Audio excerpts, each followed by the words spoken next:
Sekarang kita masuk kepada bahasan mengenai Exodus yang Tuhan memilih Musa sebagai pemimpinnya. Nah, ada yang menarik. Kalau Exodus dalam bahasa Yunani itu artinya keluar, ternyata kata Exodus dalam bahasa Yunani itu juga berhubungan dengan kata Yunani lainnya di Perjanjian Baru, yaitu ekklesia. Apa itu artinya ekklesia? Ek itu artinya dipanggil keluar, kaleo itu memanggil.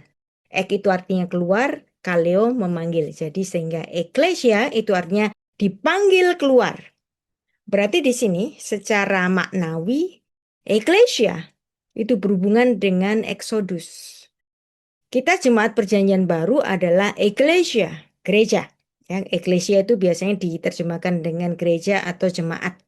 Tetapi sebenarnya kita yang sebagai gereja Kristus hari ini sebenarnya ada di tahap Exodus sebagaimana orang-orang Israel ada di padang gurun. Nah, jadi kehidupan kita hari ini di bumi ini, yang kita adalah Eklesia, itu mirip dengan yang terjadi yang dialami oleh bangsa Israel ketika mereka di padang gurun. Kalau mereka itu dari keadaan budak menjadi orang-orang merdeka, kita pun dari keadaan budak dosa yang adalah tempat kebinasaan untuk menuju ke langit baru dan bumi yang baru. Jadi dari istilah ini saja kita dapat melihat adanya tipologi dan antitype. Tipologi perjanjian lama ada Exodus, perjanjian baru pun ada Exodus. Jadi kata eklesia betul-betul ada dalam Matius 16 ayat 18 ketika Tuhan Yesus menetapkan jemaatnya. Aku pun berkata kepadamu, engkau yang adalah Petrus, di atas batu karang ini aku akan mendirikan jemaatku, eklesia, dan alam maut tidak akan menguasainya. Dan kita merujuk kepada perjanjian lama, apa sih Exodus itu? Keluaran 3 ayat 7-8, Tuhan berfirman, aku telah memperhatikan dengan sungguh kesengsaraan umatku dan aku telah turun untuk melepaskan mereka dari tangan orang Mesir dan menuntun mereka keluar dari negeri itu ke satu negeri yang baik dan luas. Dan sebenarnya kisah Exodus di perjanjian lama itu bukan sekedar kisah pembebasan orang Israel dari Mesir, tapi ini menjadi pola. Suatu paradigma ilahi tentang bagaimana Allah bertindak dalam sejarah manusia. Dari perbudakan menuju pembebasan. Dari kekacauan menuju tatanan baru. Dari kebinasaan menuju kepada pembaharuan. Dan hari ini kita semua melihat dunia yang sedang bermesir. Penuh penindasan, krisis, kehancuran moral, dan kerusakan alam. Namun ada kabar baiknya tentu saja bahwa Allah masih sedang mengadakan eksodus rohani di alam kosmik ini. Bukan hanya membebaskan jiwa, tetapi juga mempersiapkan langit dan bumi yang baru, yaitu kekekalan bagi kita semua. Dan makna eksodus di dalam perjanjian lama adalah pembebasan Israel dari pembebasan perbudakan di Mesir yang dipimpin oleh Musa. Dan kemudian implikasinya di perjanjian baru ada Tuhan Yesus sebagai Musa yang baru, memimpin Exodus dalam perjanjian baru. Tuhan Yesus sering disandingkan dengan Musa, misalnya dalam Matius 2 ayat 13-15, yang menyinggung soal Hosea, dari Mesir kupanggil anakku. Dan Tuhan Yesus sendiri diidentifikasikan dengan Israel yang mengalami Exodus simbolis dari Mesir, dan kemudian di dalam transfigurasi yang dialami oleh Tuhan Yesus bicara tentang kepergiannya, Exodus, menunjuk kepada kematiannya sebagai Exodus rohani yang menebus umat manusia dari dosa. Demikianlah Yetziat Mitzrayim, keluar dari Mesir. Baik perjanjian lama maupun perjanjian baru dari umat yang masih bermesir, yang masih ada di dalam belenggu perbudakan dosa. Sebagaimana Keluaran 3 ayat 7, Tuhan memperhatikan ada kesengsaraan umatnya dan dia telah mendengarnya.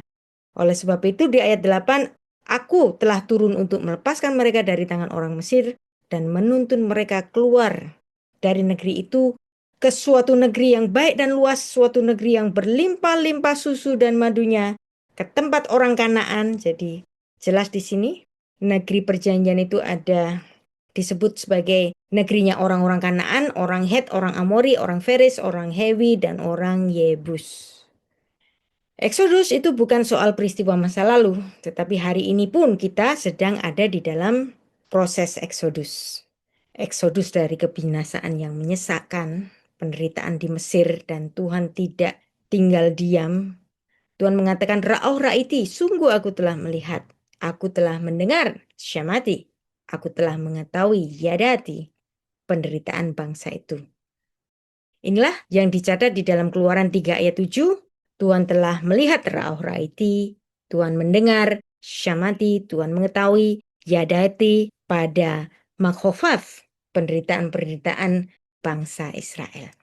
Dan jalan menuju Exodus ini ternyata bukan jalan yang pintas. Perlu waktu 40 tahun. Demikian juga hari ini kan. Tuhan Yesus sudah mengadakan pembebasan untuk keluar dari belenggu dosa. Perbudakan atas dosa 2000 tahun yang lalu. Lama amat sih.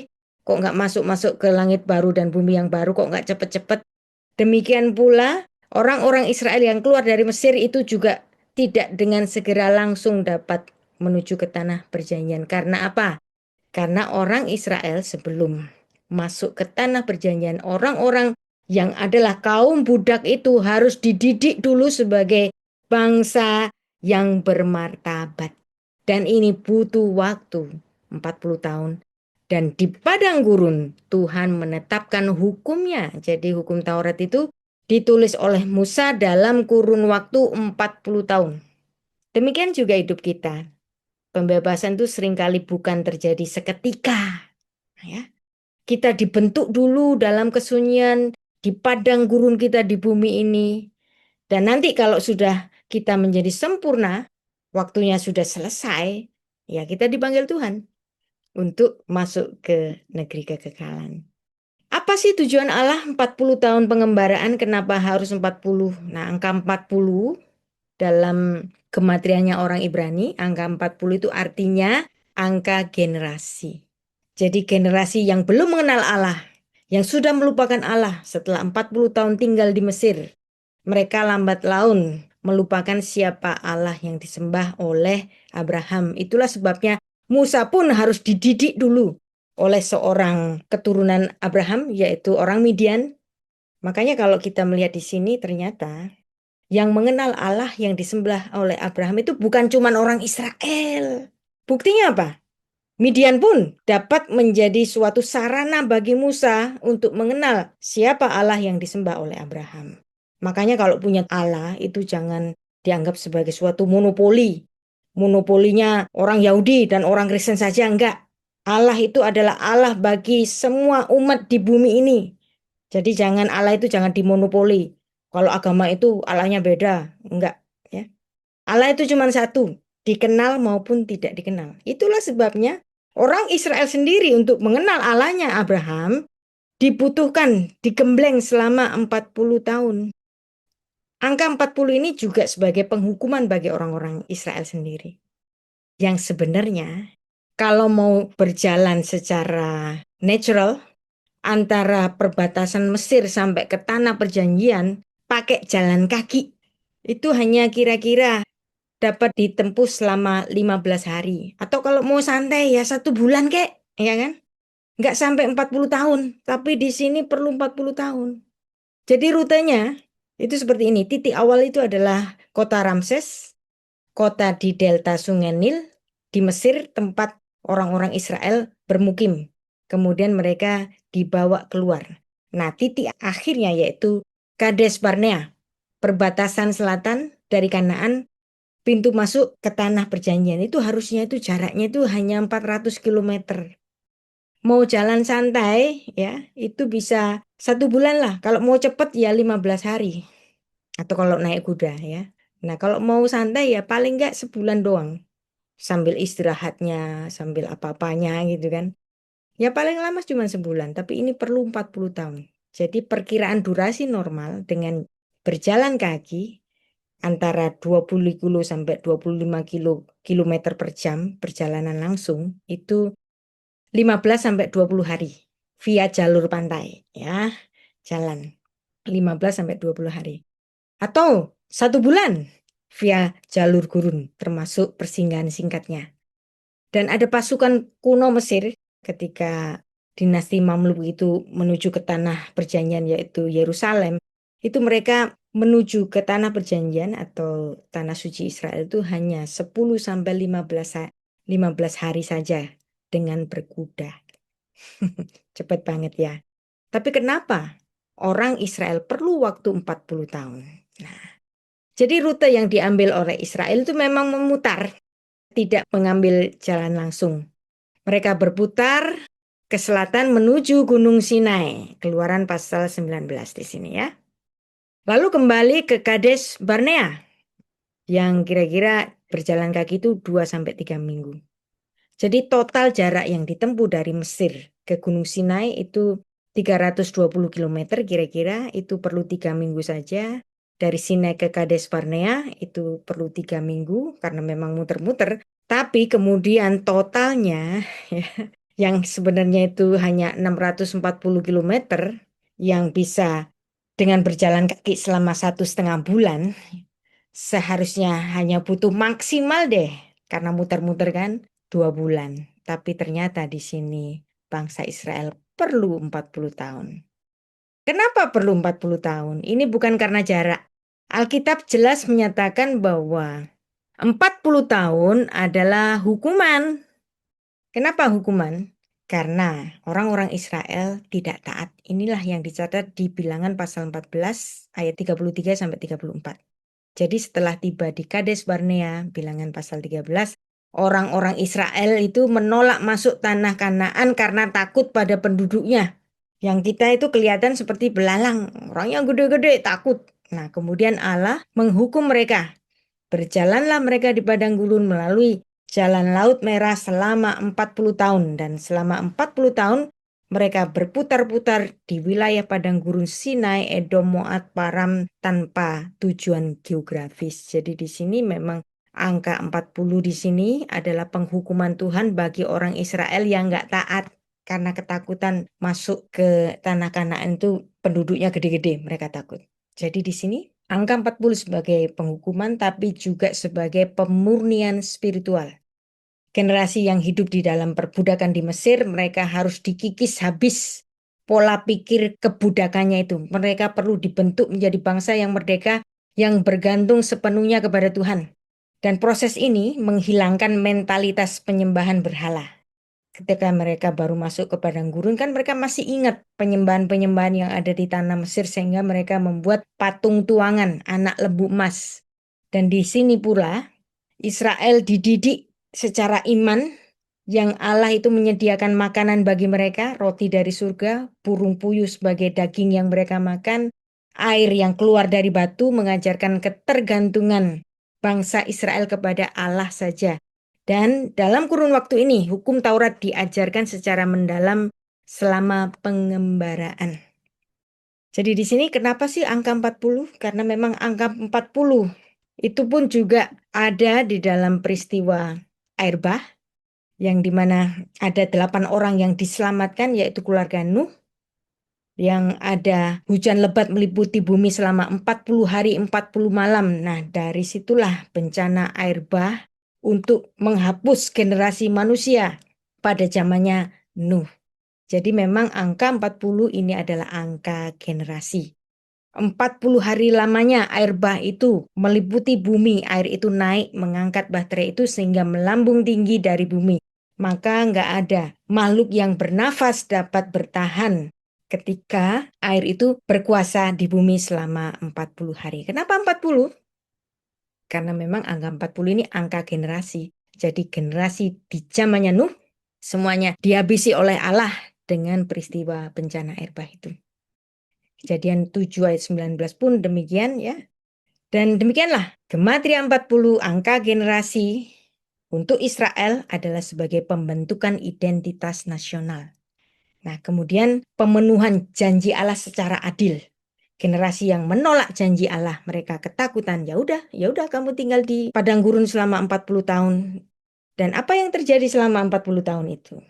Generasi tegar tengkuknya orang Israel yang lahir di Mesir kemudian mereka pada mati, meninggal di padang gurun. Ya, Ulangan 2 ayat 14-16. Dan kemudian ada generasi baru. Nah, termasuk Yosua yang lahir di padang gurun, dia nanti yang dipilih Allah sebagai pengganti Musa yang mengantar bangsa Israel untuk masuk ke tanah perjanjian. Dan kemudian ada pengajaran mengenai ibadahnya orang Israel melalui kemah suci, dan kemudian ada tabut perjanjian sebagai pusat penyembahan bagi ibadah orang-orang Israel kepada Allahnya. Demikianlah makna penting angka 40 dalam sejarah Eksodus, bukan soal geografis, karena kalau secara geografis mentok-mentoknya paling lama, sak muter-muternya itu 2 bulan.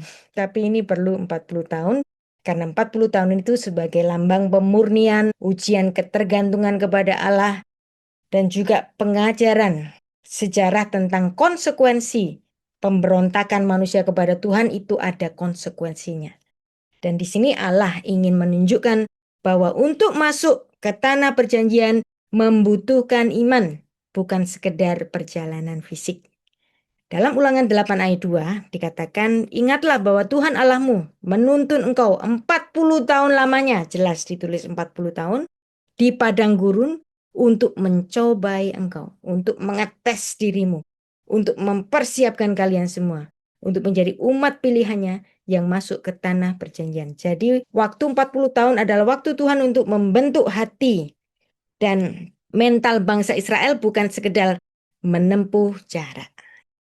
Ada tanda-tanda ajaib Musa, tongkat menjadi ular, tangan yang kusta menjadi sembuh, air di sungai menjadi darah seketika ketika diciduk, dan itulah makna-makna supranatural penyertaan Allah kepada Musa. Dan di sini kita juga melihat adanya 10 tulah yang pernah terjadi di Mesir. Yang pertama air menjadi darah, yang kedua tulah katak, tulah nyamuk, lalat pikat, kemudian tulah penyakit ternak, tulah barah atau bisul, tulah hujan es, belalang kegelapan selama 3 hari, dan kemudian yang terakhir adalah tulah kematian anak sulung sebagai pamungkas dari semua tulah yang pernah terjadi di Mesir sebelum orang-orang Israel itu keluar dari tanah Mesir. Jadi tulah bahasa Ibraninya naga, artinya menyentuh, menyerang, mewabah. Kemudian ada kata Makkah juga. Jadi di sini tulah yang terbesar di antar semuanya adalah tulah kematian anak-anak sulung. Berarti kalau kita lihat di sini, air menjadi darah, kata, dan kemudian ada lalat pikat, terus penyakit pada ternak dan seterusnya. Ini semua itu hanya warning-warning kecil. Tulah yang utama sebenarnya adalah tulah yang terakhir, yaitu tulah yang ke-10, yaitu tulah kematian anak sulung, yang ditandai dengan peristiwa pelaburan darah di ambang pintu rumahnya orang-orang Israel, yang kalau ada tanda darahnya berarti ada penebusan dengan darah, maka anak-anak sulung dari rumah yang dilaburi darah itu mereka semuanya selamat. Inilah awal mula dari peristiwa Hari Paskah yang menandai adanya mukjizat kehidupan. Rumah-rumah yang diberi tanda darah, di rumah itu tidak terdapat kematian bagi anak-anak sulung. Sekarang pertanyaannya, kenapa sih Tuhan itu kok tampaknya sadis menyerang anak-anak sulung yang rumahnya itu tidak diberikan tanda darah? Kira-kira kenapa? Kenapa Allah begitu sadis? Maka kita harus tahu latar belakang dari tulah pamungkas ini. Tuhan itu kalau ngasih tulah atau kalau ngasih hukuman itu nggak pernah ujuk-ujuk datang. Ketika adanya banjir di zamannya Nuh, Tuhan pun meminta Nuh untuk berkhotbah selama 120 tahun. Tuhan nunggu 120 tahun supaya mereka bertobat. Tapi waktu itu tidak membuat mereka bertobat. Demikian pula kepada Fir'aun yang hatinya sangat keras. Dia memberikan warning sebelumnya. Warningnya apa? Jadi ini adalah untuk menjawab pertanyaan, kenapa sih Tuhan itu menyerang anak-anak sulung di Mesir? Sebenarnya sudah ada warning sejak mulanya, yaitu Keluaran pasal 4. Perhatikan, ini Keluaran pasal 4. Tulah terjadi di Mesir itu ditulis pada Keluaran pasal 7. Artinya di sini sebelum adanya tulah-tulah itu, Tuhan itu sudah memberikan warning kepada Fir'aun. Keluaran 4 ayat 22. Maka engkau harus berkata kepada Fir'aun, beginilah firman Tuhan, Israel ialah anakku, anakku yang sulung. Perhatikan, Israel ini anakku loh. Hei Fir'aun, anakku yang sulung. Dan ini sudah diberikan suatu pengumuman kepada Fir'aun di pasal 4. Ayat 23 selanjutnya. Sebab itu aku berfirman kepadamu Fir'aun, biarkan anakku yang sulung itu yaitu Israel, pergi, supaya ia beribadah kepadaku. Tetapi, nah ini warning, jika engkau menolaknya, membiarkannya pergi, maka aku akan membunuh anakmu yang sulung. Keluaran pasal 4. Jadi di sini warningnya itu sudah dikasih tahu kepada Fir'aun. Jadi setiap setiap hukuman itu nggak pernah ujuk-ujuk datang. Selalu ada warning. Jadi inilah ancaman Tuhan kepada Mesir. Hei, Israel itu anakku loh, anakku yang sulung loh. Kalau kamu nggak membiarkan dia keluar dari Mesir ini dan membebaskan mereka, maka aku, pemilik anak sulung itu, yaitu Israel, aku akan membunuh anak sulungmu. Karena apa? Memang Israel itu dipandang Tuhan sebagai anak sulung dari semua bangsa. Dia adalah Am Segula, Bilangan 3 ayat 13. Sebab akulah yang punya semua anak sulung, Bechor. Pada waktu aku membunuh semua anak sulung di tanah Mesir, maka aku menguduskan bagiku semua anak sulung yang ada pada orang Israel, baik dari manusia maupun dari hewan. Semuanya itu kepunyaanku. Akulah Tuhan.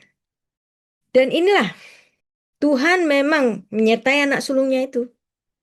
Ketika Fir'aun tidak meluluskan Israel keluar dari Mesir, maka anaknya sendiri meninggal.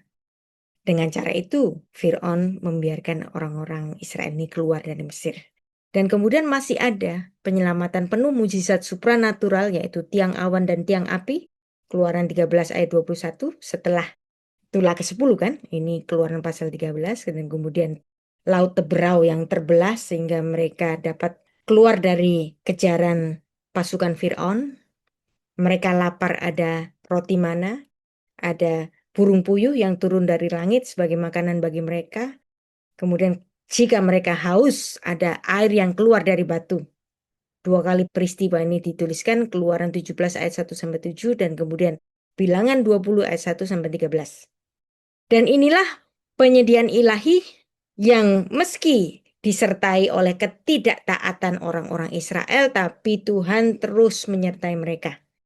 Dan Eksodus ini terus-menerus menuntut ketaatan, dan ini perlu 40 tahun proses.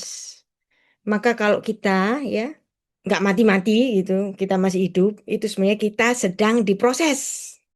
Kalaupun nanti misalnya besok atau 2 minggu lagi atau tahun depan ya, atau 10 tahun lagi, kita ada di dalam proses untuk menuju kesempurnaan, untuk menuju ke langit baru dan bumi yang baru. Anggap saja kehidupan kita di bumi adalah kita ini sedang diajar oleh Tuhan untuk menuju kesempurnaan. Seperti orang-orang Israel yang sedang diasah oleh Tuhan menjadi umat pilihannya. Jadi di Eksodus ini, baik di perjalanannya orang Israel di padang gurun maupun perjalanan kita di bumi ini, semuanya menuntut ketaatan. Salah satunya apa? Ada hal yang membuat orang Israel itu menggerutu. Ya, mereka bahkan ingin merongrong kepemimpinan Musa.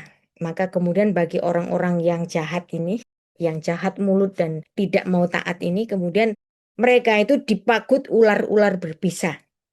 Banyak di antara mereka yang mati. Kemudian orang-orang Israel menjadi takut dan memohon kepada Musa, Musa tolong doa dong. Bagi kita orang-orang Israel ini, tolong bilang kepada Tuhan bagaimana untuk menghentikan tulah dari ular-ular berbisa yang menggigit atau mematok dari orang-orang yang melawan Musa itu. Kemudian Musa berdoa dan kemudian Tuhan memerintahkan Musa untuk membuat ular tembaga. Dan apabila orang-orang Israel itu memandang ular itu dalam keadaan setelah dipakut ular, kemudian mereka dapat disembuhkan. Dan ternyata peristiwa ini dipandang oleh Tuhan Yesus sebagai suatu tipologi yang merujuk kepada dirinya sendiri. Ini dicatat di dalam Yohanes 3 ayat 14-15. Nah, kira-kira apa sih korelasi ular bagi Yesus Kristus ini, bagi Yesus Sang Mesias? Ular bahasa Ibraninya itu nahash, nahash ya. Terdiri dari nun, het, shin. Nun nilainya 50, het nilainya 8, shin nilainya 300. Kalau dijumlah 358. Lalu ada hubungan apa dengan Yesus Kristus Sang Mesias? Ternyata Mesias dalam bahasa Ibrani itu Masyah. Ya. Mem, shin, yod, het. Nah, mem itu nilainya 40, shin nilainya 300, yod nilainya 10, het nilainya 8, kalau dijumlah 358. Ini kalau saya ngajarin ini ya, ini namanya ilmu gematria. Orang yang nggak ngerti ilmu gematria langsung skeptis. Cocoklogi. Ya. Memang cocoklogi, tapi cocok. Ya, itulah ilmu gematria. Dan makanya orang-orang Ibrani itu sangat percaya bahwa Torah ini tidak hanya diwahyukan di dalam kata-kata, tetapi gugusan huruf. Karena setiap kata-kata yang memiliki nilai angka yang sama, itu biasanya berhubungan. Contohnya di sini, nahas, ular, yang nilai gematriannya 358, itu ada hubungannya dengan masyah, yang nilainya sama, 358. Itulah sebabnya Yesus Kristus, Allah inkarnasi, yang memilih lahir sebagai orang Yahudi, yang juga membaca Torah, yang belajar mengenai ilmu gematria, maka Tuhan Yesus merujuk pada ular tembaga yang dibuat oleh Musa di padang gurun, itu merujuk kepada dirinya sendiri, dan ini dikatakannya dalam Yohanes 3 ayat 14-15. Kenapa? Kenapa sama? Cocok logi? Silakan bilang cocok logi, ya. Orang bilang cocok logi karena dia tidak mengerti. Tapi kalau dia mengerti, dia akan memahami bahwa Torah diwahyukan oleh Allah di dalam huruf, ya. Jadi inilah Nehash Nehoshet yang dicatat di dalam Bilangan 21 ayat 6 sampai 9, yang dimana di ayat 9 Musa membuat ular tembaga itu dan menaruhnya kepada sebuah tiang. Maka jika seorang dipagut ular dan ia memandang kepada ular itu, memandang dengan iman kepada Nehash itu, Nehash Nehoshet, tetaplah dia hidup. Dan inilah Gematria 358, ya, kebetulan hari ini tahun 2025 menurut zodiaknya orang Chinese itu tahun ular. Wah, mungkin Anda komplain lagi, Purita kok ngajarin zodiaknya orang Chinese, gimana sih? Kok ngomongin horoskop? Kadang-kadang ya, apa yang terjadi di dunia ini nggak tahu kebetulan atau enggak, kadang-kadang ada hubungannya, ya. Dan kalau kita membaca ada satu eh, parasyat, ya, dalam Kejadian 49 ayat 1-3, itu ada hubungan antara ular dengan keselamatan, yaitu nubuat dari Yakub, bapaknya bangsa Israel. Kemudian Yakub memanggil anak-anaknya dan berkata, "Datanglah berkumpul supaya kuberitahukan kepadamu apa yang kamu alami di kemudian hari. Akharit hayamim." Jadi hari-hari akhir. Adapun Dan, ia akan mengadili bangsanya sebagai salah satu suku Israel. Semoga Dan seperti Nahash, seperti ular, seperti Sevifon, ya. Perhatikan, ular dalam Alkitab itu tidak selalu bermakna negatif. Dia juga bisa bermakna positif, ya. Nah, dari ular ini, kemudian setelah dia merujuk kepada Dan itu, Yakub menutup berkat itu dengan suatu pernyataan, "Aku menanti-nantikan keselamatan yang daripadamu, ya Tuhan." Dan ini dipandang oleh rabi-rabi Yahudi sebagai nubuat kedatangan Mesias. Bahwa Sang Mesias itu ada hubungannya dengan ular, ya.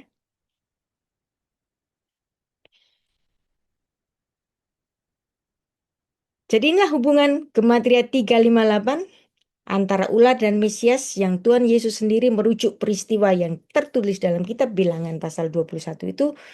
Dan sama seperti Musa meninggikan ular di padang gurun, demikian juga Anak Manusia harus ditinggikan, supaya setiap orang yang percaya kepadanya, memandang dengan iman, beroleh hidup yang kekal, ya.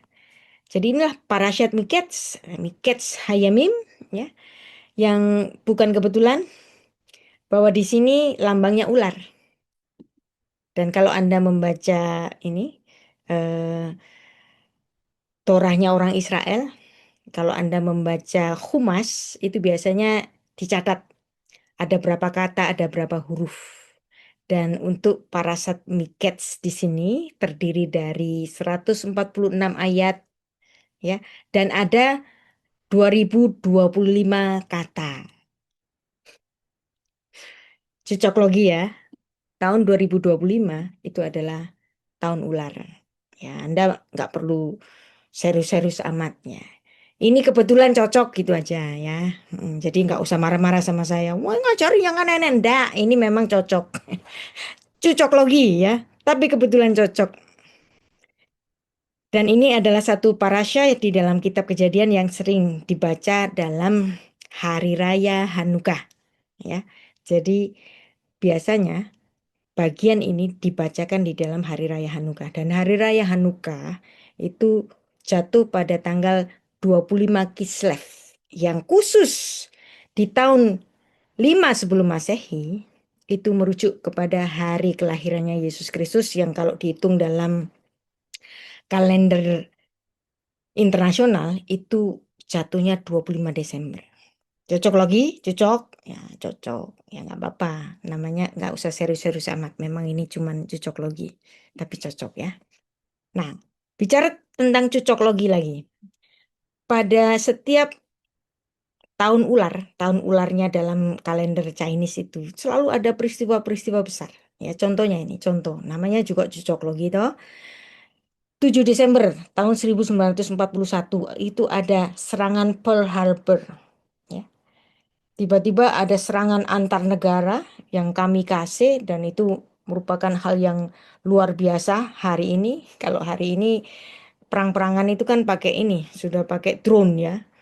Nah, Iran bisa memiliki teknologi yang luar biasa, bisa menembus sampai ke Haifa dan Tel Aviv. Jadi bukan cuma Amerika dan Israel saja yang memiliki teknologi canggih, tapi ternyata Iran pun ya itu juga memiliki teknologi yang sangat luar biasa. Kenapa kok Iran sih?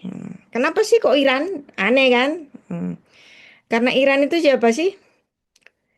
Dia adalah negara yang dahulu pernah seorang raja besar berkuasa. Siapa dia? Quraisy. Dan Quraisy ini menjadi raja besar yang menguasai orang-orang Israel, bahkan memulangkan orang-orang Israel ke tanah perjanjian.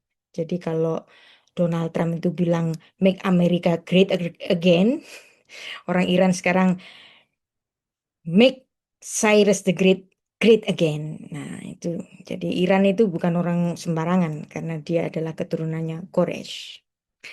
Kemudian 5 Maret 1953, di situ kematian Joseph Stalin. 2 Juni 53, Ratu Elizabeth dinobatkan sebagai ratu menggantikan bapaknya. Kemudian tahun 53 ini juga menjadi tonggak sejarah medis atau bioteknologi yang sangat luar biasa, yaitu penemuan struktur DNA dari James Watson yang nanti di tahun 80-an dikembangkan oleh Sir Alex Jeffrey yang menemukan DNA fingerprint. Ya, kemudian di tahun 65 ada peristiwa besar pembantaian G30S PKI. 65 juga ada revolusi kebudayaan Tiongkok yang sangat luar biasa menyedihkan ya untuk mempertahankan ideologi komunis mereka oleh Mao Zedong. Tahun 77 itu juga tahun ular. Tahun di mana Jimmy Carter dilantik ya. Jimmy Carter baru meninggal dalam usia 100 tahun ya kalau nggak salah. Itu tahun 2024. Dia menjadi presiden yang ke-39. Dan ini menjadi salah satu presiden yang hampir tidak memiliki skandal. 4 Juni 89 ada tragedi di Tiananmen di Tiongkok ya, yang sangat viral pada zamannya. Tahun 89 jatuhnya tembok Berlin sekaligus menandai jatuhnya Uni Soviet dan menghilangkan adanya blok timur dan blok barat ya tahun 89 yang sama. Di situ pemimpin reformasinya adalah Gorbachev. Tahun 89 ya kalau Anda segenerasi dengan saya itu diluncurkannya konsep awal internet modern WWW World Wide Web dan ini membuat kita terheran-heran saat itu yang kita saat itu baru dapat mengenal sambungan internet melalui modem, modulator demodulator. Ini saya ingat banget ya karena seru banget hari itu. Tahun 2001 ada serangan 11 November. Itu juga terjadi tahun ular. Tahun 2001 juga invasi dari Presiden George Walker Bush untuk menyerang Afghanistan ya berdasarkan dari serangan 11 September ini. Kemudian tahun 2001 juga China bergabung menjadi anggota WTO, Organisasi Perdagangan Dunia. Tahun itu Tiongkok sudah mengagetkan dunia dengan menciptakan daerah-daerah bisnis yang baru di Shanghai, misalnya di Pudong di situ. Saya tahun itu pergi ke sana juga sangat menjadi orang yang terheran-heran seperti orang kampung melihat kota yang sangat luar biasa besar. Ini China, tapi kok modelnya seperti Tokyo gitu. Di situ saya juga pernah terheran-heran ketika saya menginjakkan kaki saya. Bahkan sebelum, ya, tahun 2001, tahun 2000, ya, tahun 2000 sebelum 2001 saya sudah melihat pembangunan di Pudong di Shanghai, ya. Terus kemudian saya sering pergi ke sana, ya, melihat pembangunan yang terus-menerus luar biasa. Tahun 2013, Paus Benediktus mengundurkan diri dan dia memilih penggantinya yaitu Paus Fransiskus melalui jalur konklav. Dan tahun 2013 ada meteor Chelyabinsk, sebuah meteor yang meledak di langit-langit Rusia menyebabkan ribuan orang cedera. Tahun 2013, tahun yang sama, ya, seorang spy, seorang agen rahasia dari NSA Amerika, dia lari ke Rusia untuk membocorkan apa yang dilakukan oleh pemerintah Amerika. Dan tahun 2013 Nelson Mandela, seorang pemimpin pembebasan apartheid dari Afrika Selatan meninggal dan dia sempat menjadi presiden bagi Afrika Selatan. Dan tahun 2025 hari ini, ya, tahun ini. Ini juga tahun ular. Kita akan melihat peristiwa besar. Harapan saya jangan terjadi peristiwa besar yang nggak enak, ya, tapi ternyata ada nggak enaknya juga, ya.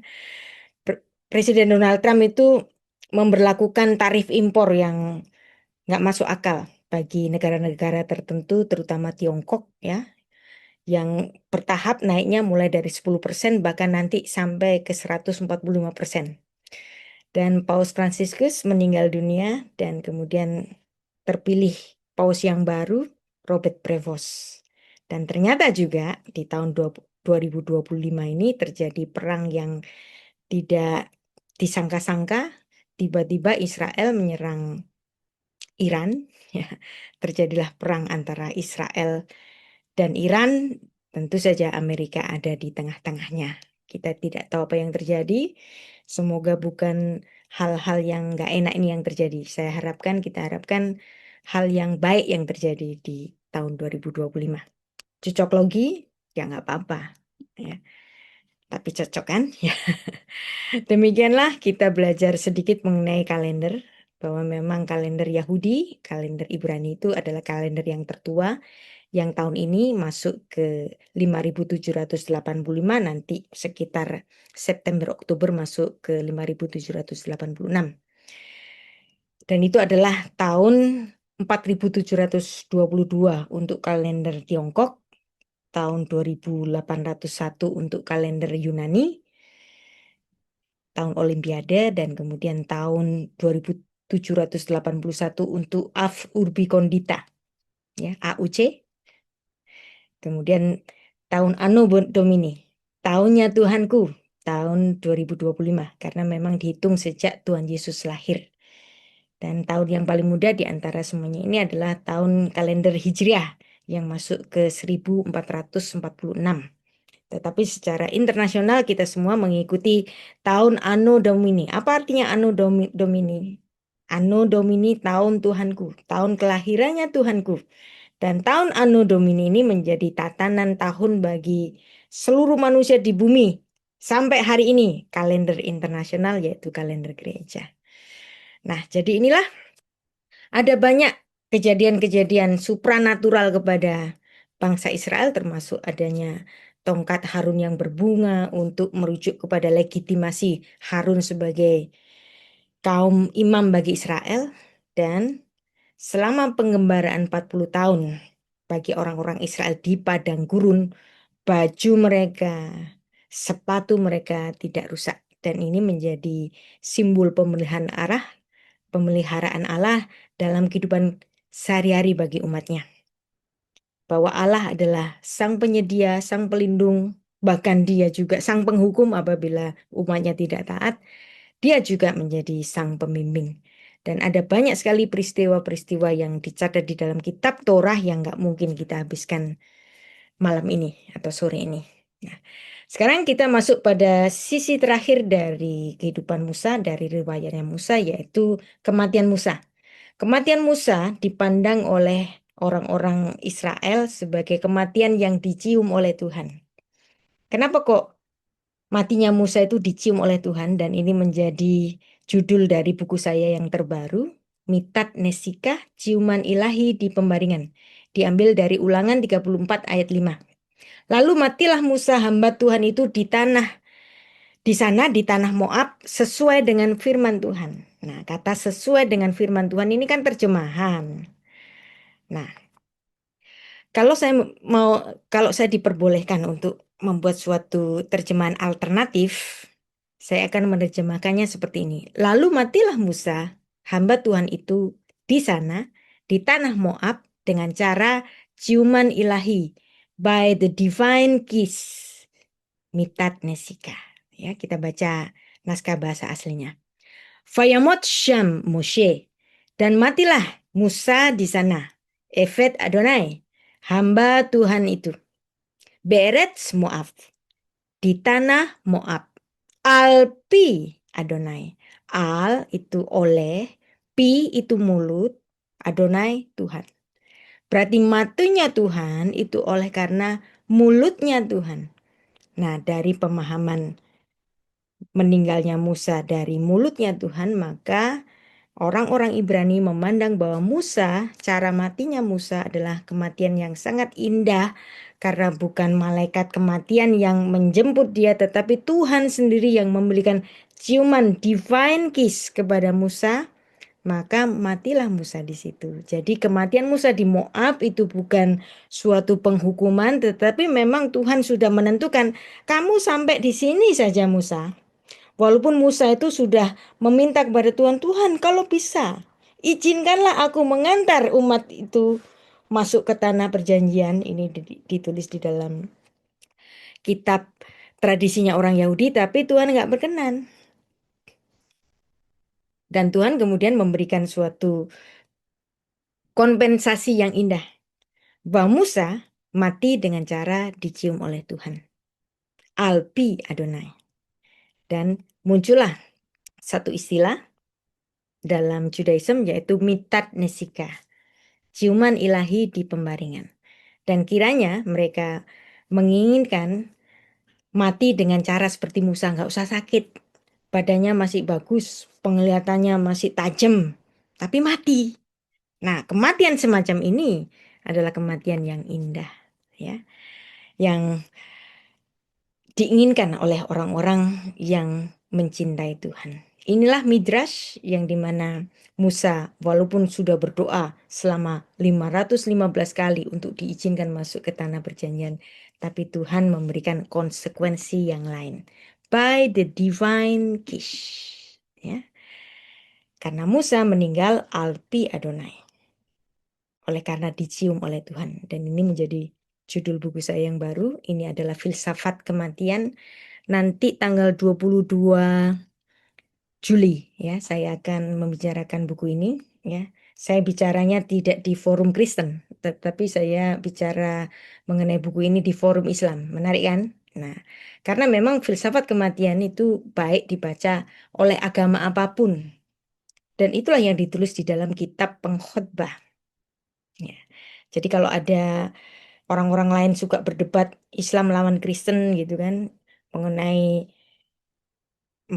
misalnya eh kontradiksi atau yang lain-lain itu aja yang diperdebatkan kan, tanding antara Islam dan Kristen. Kalau saya nggak mau, saya mengajak orang Muslim ya, mereka mencintai tulisan-tulisan yang ada di kitab Torah. Kalau mereka menganggap bahwa Musa adalah Musa adalah mm, Nabi Allah ya, orang Muslim kan percaya bahwa Musa adalah Nabi Allah kan. Nah, kenapa nggak baca tulisan Musa?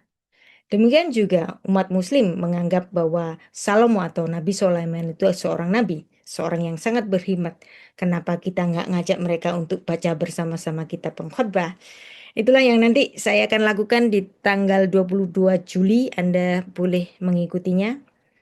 Nanti saya akan berikan linknya ya, kalau Anda tertarik untuk membahas buku saya yang baru, Mitat Nesikah Ciuman Ilahi di Pembaringan. Demikianlah Musa mati. Ulangan 34 ayat 7. Musa berumur 120 tahun ketika dia mati. Matanya belum kabur. Kekuatannya belum hilang. Tapi dia mati. Matinya dengan cara apa? Dengan cara dicium Tuhan. Nah, kenapa 120 tahun? Tadi kita sudah belajar bahwa angka 40 adalah angka generasi. Berarti Musa melalui 3 kali generasi. Generasi pertama, 40 tahun pertama, dia sebagai Prince of Egypt. Fase 40 tahun yang pertama. Dan fase 40 kedua, Musa menjadi pengembara yang kemudian berlabuh di Midian dan menikahi salah satu putri dari Imam Midian. Itu adalah fase 40 tahun yang kedua. Dia menjadi seorang penggembala. Kemudian fase 40 tahun ketiga. Musa menjadi penggembala juga, tetapi menjadi penggembala umat Tuhan di padang gurun. Dan di situ Musa menuliskan hukum-hukum Tuhan yang kemudian dirangkum dalam sebuah kitab yang namanya Kitab Torah yang terdiri dari 5 kitab. Nah, jadi kita melihat di sini ada 3 kali 40 di dalam kehidupan Musa. Nah, angka 3 itu adalah angka kekudusan atau angka extremely ya. Musa betul-betul diizinkan Tuhan untuk melalui 3 generasi kehidupannya yang berkenan bagi Tuhan. Ya. Musa dalam kehidupannya telah melewati 3 generasi penuh, 3 kali 40 tahun, ditinjau dari majas khas Ibrani, the emphatic of Semitic triplets atau Hasakah. Musa adalah orang yang secara penuh telah melewati kehidupan, usia yang sempurna. Dan ungkapan menarik bagi orang-orang Yahudi kalau ketemu temannya yang lagi ulang tahun, mereka itu mengucapkan seperti ini. Simchat Chaim vechaim me usarim at me'ah ve'esrim shana. May you live happily until 120 tahun. Semoga kamu hidup berbahagia sampai 120 tahun. Kenapa? Ini dari tatanan kehidupannya Musa yang dia mati di umurnya yang ke-120 tahun. Ya. Baik, kita sudah selesai di paruh kedua. Kita bisa bertanya jawab lagi. Saya serahkan kepada Ibu Mahda untuk mengatur jalur tanya jawab. Tuhan memberkati. Terima kasih Bu Dr. Ida Wahyu.